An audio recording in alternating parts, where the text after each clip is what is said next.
आज एक विचित्र प्रकारची पूजा सांगतो तुम्हाला, जी एका गावामध्ये केली जाते आणि तो प्रकार जर एखाद्या नवीन माणसानं बघितला ना की त्याला 100% 10 दिवस झोप येणार नाही. इतकी भयंकर ती प्रथा आणि पूजा आहे. आता जी पूजा आहे त्या गावामध्ये करतात ती पूजा संध्याकाळी 9 वाजायच्या अगोदर आटपून घ्यावी लागते. 9च्या नंतर जो कोणी पण ती पूजा करेल ना त्याच्यासोबत खूप भयंकर प्रकार घडतो आणि जो कोणी पण 9च्या नंतर घराच्या बाहेर निघेल ना त्याच्यासोबतही प्रकार घडतो. आता तुम्ही म्हणसाल की प्रकार कोणता? प्रकार खूप भयंकर, ज्या प्रकारामध्ये माणसांचा जीव जातो आणि जीवही फार विचित्र पद्धतीने जातो. अलग अलग पद्धतीने मरतात. समजा एखाद्या माणसाने जर त्या प्रथेमध्ये काही कमी ठेवलं तर त्याचं जे मृतदेह आहे ते विचित्र कंडिशनमध्ये सापडतं. जसं की शरीराला खड्डे मोठमोठाले पडणं, छोटे छोटे पूर्ण शरीराला छिद्र पडणं, किंवा अंगावरची जी साल आहे ती सगळी उधळून मांस आणि हाडकं दिसणं, किंवा अचानक अंगामधले जे हाडकं आहेत ते तुटणं आणि आपल्या लाकडाच्या शिलका कशा असतात तशा प्रकारच्या हाडकांच्या शिलका निघणं आणि त्या शरीराच्या बाहेर आडव्या तिडव्या उभ्या इकडं तिकडं तिकडे इकडे निघतात. अशा प्रकारचे ती मरत होते. आता ती जी विधी आहे ती 9च्या अगोदर आटपून घ्यावं लागते आणि जेव्हा 9 वाजता ती सगळी पूजा वगैरे होते त्यावेळेस प्रत्येक जण आपापल्या घरात जातो आणि घरामध्ये ठेवलेले जे कुंकू असतं, लाल कुंकू, ते घेतात आणि प्रत्येक चौकटीमध्ये टाकतात. म्हणजे दरवाजाच्या चौकटीमध्ये, खिडकीच्या चौकटीमध्ये, जिथून जिथून बाहेर येण्याचा आणि जाण्याचा रस्ता आहे त्या चौकटीमध्ये लाल कुंकवाची रेस टाकतात. आणि कदाचित एखाद्या घरामध्ये एखादी चौकट विसरली तर त्या घरामधला जो माणूस आहे तो त्याच जागून गायब होतो. म्हणजे समजा एखादा माणूस एखाद्या बाजावर झोपलेला आहे तर तो त्याच जागून गायब होणार आणि 8 दिवसाच्या नंतर दुसऱ्या आठवड्यामध्ये त्याच वारी त्याच वेळेला तो माणूस त्याच्या जागेवर येऊन पुन्हा पडणार, पण तो जिवंत नसणार, तो मेलेला असणार.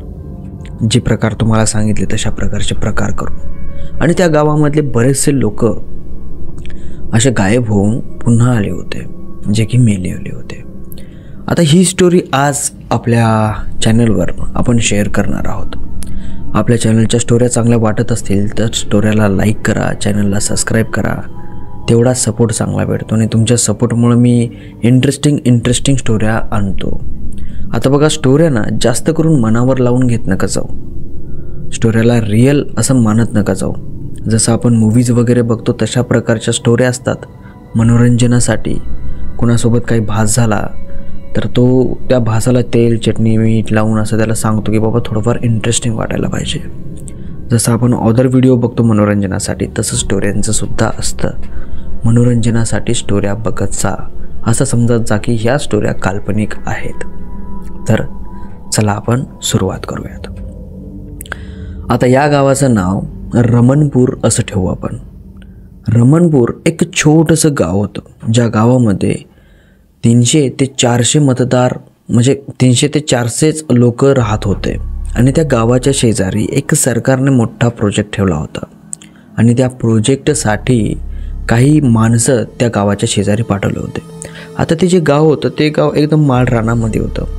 चौकून माळं होते आणि तिथं वैती जमीन काही नव्हत्या. वैती जमीन म्हणजे जी जमिनीमधून पीक वगैरे काढतात ना लोक, तशा प्रकारच्या तिथं जमिनी नव्हत्या. आणि तिथली जे लोकं होती ते रोजमजुरी करून आपलं पोट भरणारे लोक होते आणि जे काही बाकीचे लोक होते ते बाहेरगावी काम करायला जाणारे लोक होते. तर त्यांचा जो काही परिवार आहे, जो जुना गिना राहिलेला, समजा वयाच्या वर झालेली माणसं किंवा गावामधले श्रीमंत माणसं किंवा असे माणसं की ज्या मोजक्या माणसांनी त्या माळ रानांमध्ये चांगली शेती गाळ वगैरे टाकून तयार केलेली तेच माणसं तिथं राहायचे. आता त्या गावाच्या शेजारी सरकारचा प्रोजेक्ट असल्यामुळं सरकारचे काही माणसं तिथं आले आणि त्यांनी आपापले टेंट लावले. म्हणजे टेंट म्हणजे पत्राचे घरं राहतात ना तशा प्रकारचे घरं राहिले. तर या गावामध्ये छोटे छोटे किराणा दुकान होते. जे माणसं तिथं प्रोजेक्टसाठी आले होते काम करण्यासाठी, तर तिथले जे काही मजूरगार आहेत ते तिथे यायचे. दुकानावर बिड्या काड्या पुड्या वगैरे हे सगळं घेण्यासाठी तिथं यायचे आणि तिथून घेऊन ते निघून जायचे. आता काही दिवसांच्या नंतर तिथं गेल्याच्या नंतर काही माणसं यांना या प्रथेबद्दल सांगत होते. जे म्हातारे माणसं आहेत, असे आहेत तसे आहेत, ते सांगत होते बाबा आमच्या गावामध्ये असा प्रकार आहे. आणि गावाच्या पूर्ण भोवतालून एक शिव होती जी की त्या गावाला पूर्ण येडा घातलेली होती. आणि त्या येडा घातलेल्या शिवला अलग अलग रस्ते होते. अलग अलग प्रकारच्या शिवा असतात ना, शेतामध्ये जाण्याच्या बैलगाड्या आपण त्याला वाट म्हणतो, तशा प्रकारच्या वाटा त्या वाटेला लागलेल्या होत्या. म्हणजे गोल राऊंडची अशी एक वाट होती आणि त्या वाटेला फुटलेल्या दुसऱ्या वाटा. कोणी इकडच्या शेताला जाते, कोणी तिकडच्या शेताला, कोणी तिकडच्या, कोणी तिकडच्या, अशा प्रकारचा तो क्रायटेरिया होता. आता जे कामगार लोक होते त्या कामगार लोकांमध्ये, जे कंपनीचे कामगार लोक म्हणतो, त्या कामगार लोकांमध्ये एक प्रवीण नावाचा मुलगा होता, ज्याचं लग्न वगैरे झालं होतं. म्हणजे माणूसच म्हणायला लागलं ना आपल्याला. लग्न वगैरे झालेलं होतं, 2 लेकरं होते, एक बायको होती आणि तो 15 दिवसासाठीच फक्त या जागेवर आला होता. तो एक इंजिनियर होता आणि तो फक्त डिझाईन वगैरे करण्यासाठी, बरोबर आहे का नाही हे ते पाहण्यासाठी, थोडं तिथं पाहणी करण्यासाठी, सर्वे करण्यासाठी त्या जागेवर तो आला होता. आता प्रवीणला थोडंसं व्यसन होतं सिगारेट वगैरे पिण्याचं. तर त्याच्याजवळ जो आणलेले सिगारेट वगैरे आहे ते त्याच्याजवळचं संपलं होतं आणि जास्त दूरपर्यंत दुसरं कोणतंही गाव नव्हतं जो त्याला ब्रँड प्यायचा होता, तो त्या गावामध्ये भेटतही नव्हता. आता त्याने ज्या माणसाला सांगितलं ते माणसं कामगार, छोटे छोटे काम करणारे, तर ते थोडे कंटाळा वगैरे करायचे. तर यांनी ठरवलं की चला आपण आता एकदा गावामध्ये जावं आणि एकदा सिगारेट घेऊनच यावी, आपण बघूयात कोणते कोणते ब्रँड आहेत तिथं काय आहेत ते. मग जो प्रवीण आहे तो गावामध्ये गेला. गावामध्ये गेल्याच्या नंतर तिथं तयाऱ्या वगैरे चालू लागल्या. आपली होळी कशी असते गावामध्ये, मोठी होळी, तुम्ही गावामधली होळी बघितली असाल. मंदिरासमोर खूप मोठी होळी मांडतात आणि पूर्ण गाव त्या होळीला संध्याकाळच्या पारी पेटवतं. तशा प्रकारचं काहीतरी पूजा त्या गावामध्ये चालू होती, तयार करणं. संध्याकाळचे 5-5:30 वाजले असतील. तर त्यावेळेस प्रवीणने सिगारेट वगैरे घेतली आणि सिगारेट ओढता ओढता त्या पानटपरीच्या शेजारी बसलेला एक माणूस होता, त्याला विचारलं की हो, एवढी मोठी पूजा म्हणजे काय आहे? म्हणजे खूप लोक येत आहेत, प्रत्येक घरून काही ना काहीतरी या पूजेमध्ये आणून मांडत आहेत आणि क्रायटेरिया खूप मोठा आहे, खूप मोठे महाराज लोक आलेले आहेत, म्हणजे काय पूजेचं काय आहे? तर तो माणूस म्हणतो, ही जी पूजा आहे आमच्या गावामध्ये प्रत्येक 6 वर्षाला येते आणि या पूजेमध्ये आम्हाला जे काही पूजेची सामग्री आहे ती संध्याकाळी 6च्या अगोदर सगळं काही इथं आणून ठेवावं लागतं. मग 6 ते 8:30 वाजेपर्यंत पूजा चालते. 8:30 वाजता आमचे पूर्ण गावकरी लोक ज्यांनी जे जे काही निवेद आणलेले आहेत ते त्या अर्ध्या घंट्याच्या आत या पूजेपाशी ठेवतात आणि निवेद ठेवल्याच्या नंतर प्रत्येक माणूस, प्रत्येक लेकरू, प्रत्येक बाई आपापल्या घरामध्ये जाऊन झोपते आणि संध्याकाळी 12 वाजेपर्यंत कुणीही बाहेर निघत नाही. रात्रीच्या 12 वाजेपर्यंत जर 12 वाजल्याच्या समोर जर तो बाहेर निघाला तर तो 8 दिवस कुणालाही सापडत नाही आणि जेव्हा 8व्या दिवशी तो सापडतो त्यावेळेस त्याची जी शरीराची हालत असते ती खूप बेकार असते, म्हणजे तो मरतो. पण 8 दिवस तो कुठेही सापडत नाही. भलेही तुम्ही ते 8 दिवस कुठेही शोधा, त्याला कुठेही जिथं शोधता येईल तिथं शोधा, तो सापडणार नाही. आता या माणसाच्या अशा गोष्टी ऐकून जो प्रवीण आहे तो विचारामध्ये पडला की आईच्या गावात हा काय मेळ आहे. मग तो त्या माणसाला विचारतो की कदाचित कोणी मारत असेल, कोणी उचलून नेत असेल, काय भीती असेल. तर तो माणूस म्हणतो की नाही, असलं काही नाही. आमच्या गावामध्ये 60 वर्षाच्या अगोदर एक बाई होती. जी बाई आमच्या गावामध्ये लग्न करून आली होती. ती लग्न झाल्याच्या नंतर 3 महिन्याने तिचा नवरा मेला. नवरा मेल्याच्या नंतर तिचे सासू सासरेही मेले. आता तिचा जो नवरा होता तो एकुलता एक होता. 60 वर्षाच्या अगोदरची गोष्ट सांगतोय. एकुलता एक असल्यामुळं तो गेला, घरामध्ये दुसरं कुणीही नव्हतं आणि तिचे जे सासू सासरे होते, तिचा नवरा मेला की लगेच 3 महिन्याच्या नंतर तिची सासू मेली. सासू मेल्याच्या नंतर लगेच 3 महिन्याच्या नंतर तिचा सासरा मेला. असं 3 महिन्याच्या गॅपनुसार तिच्या घरामधले सगळेजण मेले. आणि एक दिवस आमच्या गावामधला एक माणूस रात्रीला त्याच्या घराच्या बाहेर निघाला होता, म्हणजे बाथरूम वगैरे करायला. तर त्याला या बाईच्या घरामध्ये एक जाळ दिसला, म्हणजे प्रकाश दिसला. तो गेला, खिडकीमधून बघितलं तर ही जी बाई आहे ती पूर्णपणे विवस्त्र होऊन एक यज्ञ मांडलं होतं. त्या यज्ञाच्या समोर 3 नारळ ठेवले होते आणि त्या नारळावर एक लिंबू होतं आणि समोर कुणीतरी बसलेलं होतं जो की पूर्णपणे निर्वस्त्र होता. ही बाई आणि तोही.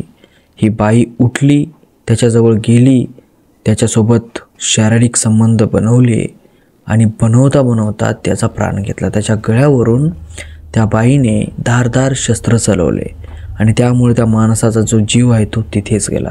आणि नंतर या बाईने जे रक्त आहे त्याचं ते रक्त घेतलं आणि त्या तिन्ही नारळावर टाकलं आणि वेगवेगळ्या प्रकारचे मंत्र म्हणू लागली. या माणसाने तिला अशा प्रकारामध्ये पाहिल्याच्या नंतर हा माणूस जोरात ओरडला. याचं ओरडणं ऐकून सगळे गावकरी जागे झाले, बाहेर आले. बाहेर आल्याच्या नंतर त्या बाईचं घराचा दरवाजा तोडला.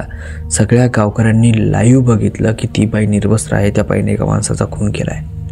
आणि आता तिला या सगळ्या गावकऱ्यांनी पकडलं आणि गावामध्ये एक खंबा होता. म्हणजे आता तुम्ही बघितलं ना, ते समोर जी पूजा चालू आहे त्या पूजेच्या जागेवर एक खंबा आहे बघा. तिथं त्या खंब्याला त्या बाईला बांधलंय आणि जशी होळी पेटवतो ना आपण तशा प्रकारचं त्या बाईच्या सगळ्या भोवतालून जळतण टाकलं आणि तिला पेटवून दिलं.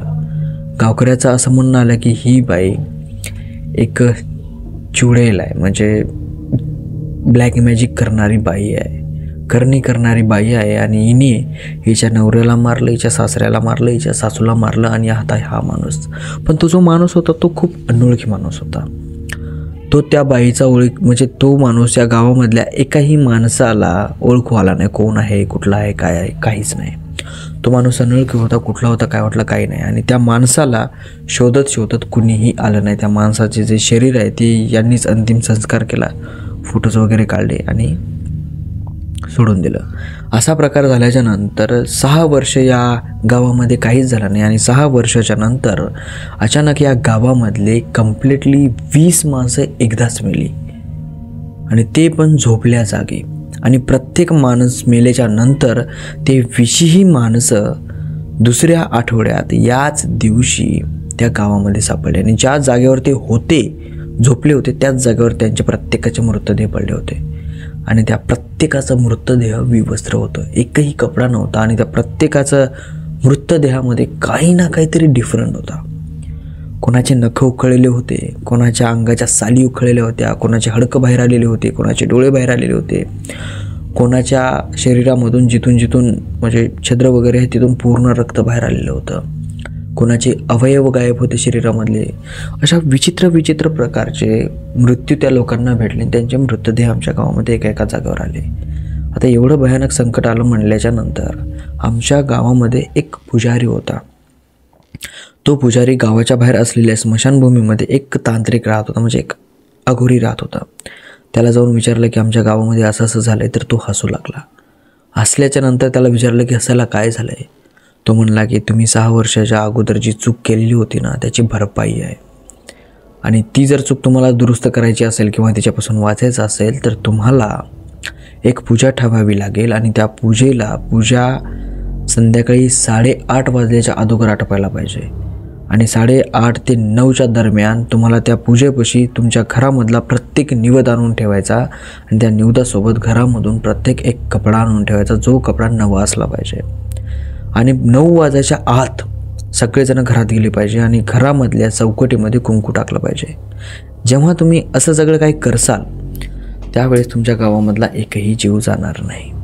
आणि तेव्हापासूनच या गावामध्ये ही प्रथा चालू झाली आहे. तर आता प्रवीणला असं सगळं कळाल्याच्या नंतर प्रवीण थोडासा हसला. प्रवीण म्हणला की काय मूर्खपणा आहे, तुम्ही अजून पण मागं आहात. अरे बाहेरचं जग बघा किती समोर गेले आणि तुम्ही अजून पण अंधश्रद्धेच्या मागं आहात, अंधश्रद्धा बाळगतायत. असल्या कुठल्याही काहीही प्रथा वगैरे काही नसतात. मग तो माणूस प्रवीणकडे बघून हसायला लागला पुन्हा. तो म्हणला की तुम्हाला खोटं वाटते ना. असं खूप जणांना खोटं वाटलंय. जेव्हापासून आम्ही करतोय आम्हाला तर काही धोका वगैरे नाही आला. आणि आम्हाला काही 60 वर्ष झाली जेव्हापासून ते काही वगैरे घटना वगैरे झाली त्यावेळेसपासून आम्ही जी पूजा वगैरे चालू केली त्यावेळेस आमच्या गावामधला एकही माणूस गेला नाही. पण तेवढ्या वर्षामधून आत्तापर्यंत 20 माणसं गेलेत. आणि ते 20ही माणसं आमच्या गावातली नव्हती, ते बाहेरचेच होते. प्रवीण म्हणला की काय लबाडकी बोलतंय. ठीक आहे, चालतंय. याचं खरं किती आणि खोटं किती मी बघतोच आज. प्रवीणने ठरवलं की संध्याकाळी 8:30 वाजता त्या गावामध्ये यायचं आणि बघूनच बघायचं की काय होते आणि काय नाही ते. प्रवीण जे काही सामान घ्यायचं आहे ते सगळं वगैरे सामान घेतो आणि आपल्या कॅम्पकडे जातो. काम वगैरे करतो तिकडं आणि थोडा आराम करतो. संध्याकाळी 8:30 वाजतात प्रवीण आपल्या कारमध्ये बसतो आणि गावाकडे निघतो. गावाकडे येता येता त्याची कार पंक्चर होते. तो खाली उतरतो, पंक्चर का ते झालेले टायर वगैरे बघतो, त्याला बाहेर काढतो, स्टेपनी कारला बसवतो आणि कारमध्ये बसतो आणि गावाच्या जवळ जातो. आता 9 वाजायला फक्त 5 मिनटं कमी होते, कारण की जो वेळ वगैरे होता ते स्टेपनी वगैरे घालण्यामध्ये निघून गेला होता. तर हा गावाच्या बाहेरच कार उभी करतो, कारण की गावामध्ये जाण्यासाठी जो रस्ता होता तो रस्ता काय तेवढा व्यवस्थित नव्हता आणि गावासमोरच होतं. प्रवीणने विचार केला की चला गाडीच्या खाली उतरूयात आणि पैदल जाऊयात. मी तुम्हाला सुरुवातीला सांगितलं होती त्या गावाच्या पूर्ण राऊंडनं बैलगाडी वाट होती, तिला आपण शिव असं म्हणतो, आणि तिच्यापासून अशा रस्ते फुटलेले होते. त्यातल्याच एका रस्त्याने याची कार आली, त्या रस्त्यापाशी थांबली आणि हा पैदल मधात गेला. आता जाता 5-1 मिनटं झाली असतील. तो 9 वाजता पूर्ण गावामध्ये शिरला. गावातल्या त्या जागेवर गेला ज्या जागेवर पूजा होती. तिथे गेल्याच्या नंतर पूजेचं सामान वगैरे, दिवे वगैरे सगळे लागलेले. सगळ्या गावामधून आलेलं निवद तिथं, इतके मोठे की अक्षरशः ते स्वयंपाक एवढा मोठा होता की त्या स्वयंपाकाला जर यूज करण्यात आलं तर कमीत कमी 200 ते 300 माणूस जेवून जाईल. इतका मोठा स्वयंपाक त्या जागेवर. आणि निवदही असं नाही इतकं नाही, एका माणसाचं जेवण जितकं असतं तेवढा निवद एका घरून तिथं आला होता. आणि सगळे असे पात्र वळ्यावर ठेवलेले होते आणि मधात ती पूजा ठेवलेली. एका जागेवर अग्नी चालतीये. प्रवीण ते बघतो, इकडं तिकडं बघतो, सगळ्यांची घरं लागलेली, एकाचीही खिडकी उघडी नाही, घर उघडं नाही, काहीच नाही. इथपर्यंत ढोरं जी आहेत त्यांचा जो गोठा असतो, ढोरांना बांधण्याची जागा, त्या जागेचे पण कवाडं लावलेले, जे काय तुटके फुटके असतील ते सगळे. बाहेर साला कुत्रं पण फिरत नव्हतं.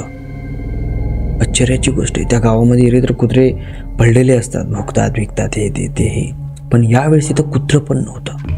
आणि त्या गावामधली जी शांतता आहे ना, ती एकदम स्मशान शांतता होती, एकदम भयंकरवाली.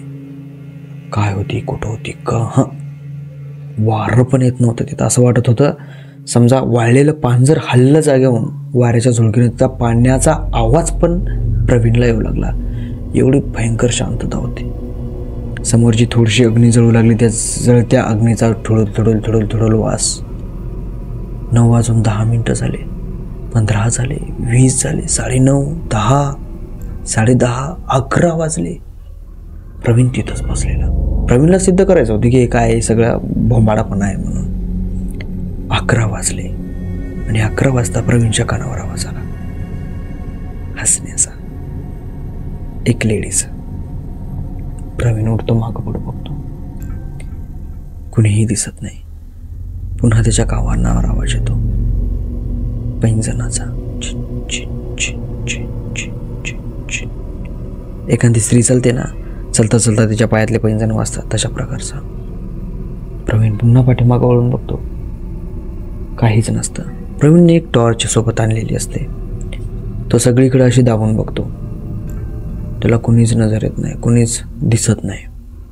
आणि तो टॉर्च बंद करतो आणि टॉर्च खाली करतो आणि तो म्हणतो की यार 5 झाला असेल, रात्र झाली ना, आपल्या झोपण्याची सुद्धा वेळ झाली आहे. असं म्हणून जरासा पलटतो की त्याच्या समोर एक स्त्री उभी, मोकळे केस सुटलेले, हातामध्ये एक अणीदार शस्त्र, पूर्ण निर्वस्त्र.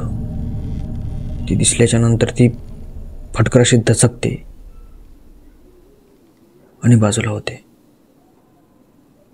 त्या स्त्रीकडे तो बघतो, बापरे, कोणही इथं कशी आली? एकदम भयानक पद्धतीनं याच्या अंगाचं पूर्ण पाणी होऊन जातं. तळपायाच्या खालची जमीन सरकल्यासारखी. याला असं वाटायला लागलं की आता सगळी जमीन फिरतीये.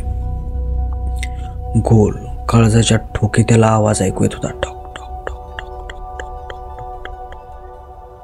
त्याला कळत नव्हतं आता काय करून काय नाही ते. सुरुवातीला त्याला वाटलं की कुणीतरी त्याला भीती घालण्याचा प्रयत्न करतंय, पण त्याने निरखून पाहिल्याच्या नंतर त्याला समजलं की बापरे, हे दुसरंच काहीतरी आहे. कारण की समोरच्या त्या स्त्रीच्या अंगावर थोडं पण कातडं नव्हतं. जळाल्याच्या नंतर कसं अंग उघडं पडतं तशा प्रकारचं अंग. हातामधलं ते धारदार शस्त्र, त्या शस्त्राच्या टोकावरून रक्ताचे थेंब खाली पडत होते. जशा मातीत पडला तशी मातीचा आवाज त्याच्या कानावर. इतकी शांतता तिथं. आणि एकदम अचानक त्याच्या डोळ्यासमोर अंधार, गायब. दुसऱ्या दिवशी गाववाले उठतात, बाहेर बघतात. जे काय ते निवद वगैरे टाकलेले ते सगळे गायब. जी पूजा वगैरे ठेवलेली होती ती सगळी उद्ध्वस्त झालेली. गावकऱ्यांना काहीच माहीत नव्हतं. आता जे तिथले कॅम्पचे माणसं होते, सरकारी कंपनीकडून आलेले काम करणारे, 2 दिवसाच्या नंतर तिथले काही माणसं गावामध्ये येतात आणि विचारपूस करतात की आमचे सर आले होते का इकडं. 2 दिवस झाले ते आमच्या कॅम्पवर आले नाहीत आणि त्यांचा काय आता पत्ताही नाही, त्यांचा फोनही लागत नाही आणि काहीच नाही. आता ही गोष्ट तिथे विचारपूस करता वेळेस ती त्याच माणसाने ऐकली होती. तो माणूस उठला, त्यांना म्हणला की एक काम करा, तुम्ही पुढच्या बुधवारी परत इथं या. पुढच्या बुधवारी जर तुम्ही आलात तर तुमचे सर तुम्हाला सापडतील. मग त्या कॅम्पमधले जे कोणी पण माणसं आले होते ते परत वापस जातात. वापस गेल्याच्या नंतर पुढच्या बुधवारी त्या गावामध्ये येतात आणि तिथे जाऊन बघितलं तर त्या जागेवर तिथून तो सर गायब झाला होता. त्या जागेवर बरे माणसं जमले होते. हे येतात, बघतात, अरे बाप रे बाप, यांचा सर तिकडं छोट्या छोट्या छोट्या छोट्या तुकड्यांमध्ये असा पडलेला तिथं. त्याच्या शरीराचा प्रत्येक पार्ट इतक्या तुकड्यामध्ये सापडला. फक्त ते क्लिअर जे होतं ते फक्त त्याचं डोकं होतं की बाबा कोण आहे म्हणून. आणि त्याच्या डोक्याला म्हणजे त्याच्यात हे डोकं पूर्ण आणि याच्यातले ही डोळे, जीभ, दातं, कान हे असे गायब. आणि त्याचा वास येऊ लागला. कोणाला काहीही पता लागला नाही की हे कुणी केलं, काय केलं, कसं केलं, काय नाही. पोस्टमॉर्टम वगैरेही केलं, काहीच नाही पता लागला. ऐकला नाही बुवा, गेला बुवा.